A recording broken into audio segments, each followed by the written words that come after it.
Hello everyone. आज हम पढ़ेंगे कॉन्ट्रासेप्टिव मेथड के बारे में। ये दो प्रकार का होता है, एक टेम्पररी मेथड होता है और एक परमानेंट मेथड होता है। पहले हम ये बता दे रहे हैं कॉन्ट्रासेप्टिव मेथड मतलब क्यों होता है, किस लिए यूज़ किया जाता है। मतलब प्रेगनेंसी को प्रिवेंट करने के लिए मेथड को यूज़ किया जाता है। और इसके ये दो प्रकार का होता है, एक टेम्पररी होता है और एक परमानेंट मेथड होता है।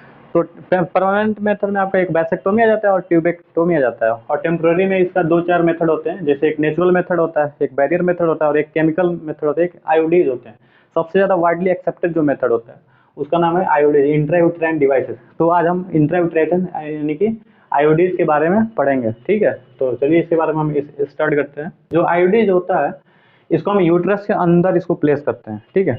और ये एक्सपर्ट डॉक्टर के प्रेजेंस में और मतलब नर्सेस के प्रेजेंस में ही सिर्फ इसको प्लेस किया जा सकता है। जो आयोडीज होते हैं इंट्रायूटेराइन डिवाइसेस, ये दो प्रकार के होते हैं, एक मेडिकेटेड होता है आयोडीज होता है और एक नॉन मेडिकेटेड होता है, ठीक है। तो इसको नॉन मेडिकेटेड को हम इनर्ट आयोडीज भी बोलते हैं। नॉन मेडिकेटेड इसका एग्जांपल में आ जाता है लिप स्लोप। तो नॉन मेडिकेटेड में हमारे पास लिप स्लोप आ जाता है।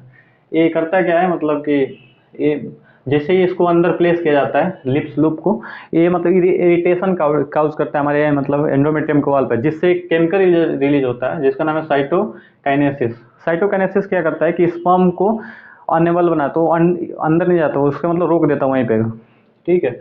और एक दूसरा मेथड है जिसको मेडिकेटेड आयोडीज बोलते हैं, उसमें दो आ जाता है मेडिकेटेड में, एक हार्मोनल आयोडीज आता है और एक कॉपर रिलीजिंग आयोडीज आता है, ठीक है। हार्मोनल आयोडीज का एग्जांपल हो गया प्रोजेस्टासर्ट और LNG-20। और कॉपर रिलीजिंग में आता है Cu7 और CuT मल्टीलोड 375 आता है। इसका काम हम आपको बताने जा रहे हैं हार्मोनल आयोडीज का। ये करता क्या है कि तीन काम ये करता है। जैसे कि ये क्या करता है कि सर्वाइकल थिकनिंग करता है। तो सर्वाइकल एक रीजन होता है, मतलब सर्विक्स होता है जिसको बोलते हैं, डक्ट एक होता है, उसको पे म्यूकस की कोटिंग करा देता है, जिससे क्या होता है स्पर्म उससे अंदर नहीं जा पाता है। तो और ये दूसरा ये करता है कि फैलोपियन ट्यूब के मोटिलिटी को डिक्रीज कर देता है, तो वहाँ भी स्पर्म जा नहीं पाता है, ठीक है। और तीसरा ये करता है कि मतलब एंड्रोमेट्रियम जो है उसको अनसुटेबल बना देता है इम्प्लांटेशन के लिए। तो वहाँ पे मतलब होता है इम्प्लांटेशन होता ही नहीं है। इसका तीन काम होता है और इसके एग्जाम्पल में आ जाता है प्रोजेस्टासर और LNG-20 आ जाता है, ठीक है। और एक पढ़ेंगे हम इसके कॉपर रिलीजिंग के बारे में। जो कॉपर रिलीजिंग होता है इसका एग्जाम्पल में CuT हो गया। और ये इसका काम आपको बताने जा रहे हैं सीओ रिलीजिंग, उसी को कॉपर रिलीजिंग बोलते हैं। स्पर्म के मोटिलिटी को डिक्रीज कर देता है, ठीक है। फाइगोसाइटोसिस का भी काम करता है स्पर्म को।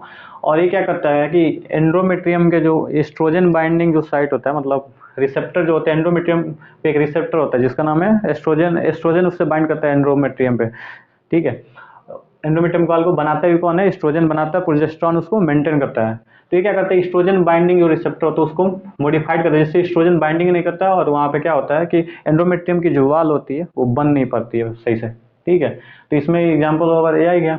और भी जैसे बहुत सारे पिल्स भी आते हैं। इसके लिए क्या होता है कि आयोडीज के मेथड में, मतलब कॉन्ट्रासेप्टिव मेथड में जो होती हैं, अब यहाँ पे टॉपिक ये वाला खत्म हो गया। कॉन्ट्रासेप्टिव मेथड जो है इसमें और भी चीज़ें आ जाती हैं, जैसे कि मतलब कि हम इसमें पिल्स वगैरह भी लिए जाते हैं। उसमें पिल्स में एस्ट्रोजन प्लस प्रोजेस्टेरॉन का कॉम्बिनेशन होता है। तो CDR लखनऊ जो था, CDR मतलब उसके द्वारा डेवलप किया गया आयोडीज है, वो नॉन स्टेरॉइडल प्रिपरेशन होता है और उसकी लीस्ट साइड इफेक्ट होती हैं, ठीक है।